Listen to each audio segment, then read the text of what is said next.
Isifundazwe iKwaZulu-Natal siheha iningi lezivakashi ezinentshisekelo yokwazi ngamagugu akulelizwe.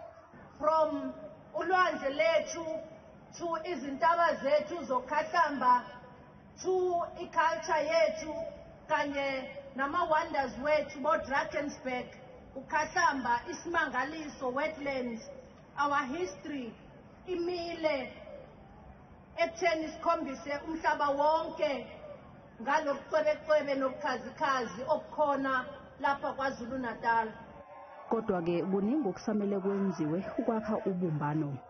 We are a nation building ourselves towards a cohesiveness, and we must do it, albeit the political divides, but it is us, the cultural activists, that will make this happen. Intsha ebithamele lo mcimbi izibophezele ekutheni izowagcina amasiko.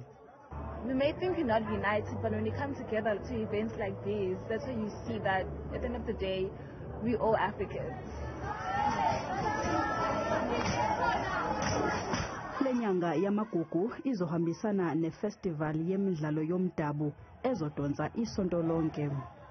We encourage that you please take your family to enjoy our indigenous games and also visit the craft markets. And I'm told by the minister that the entrance is free.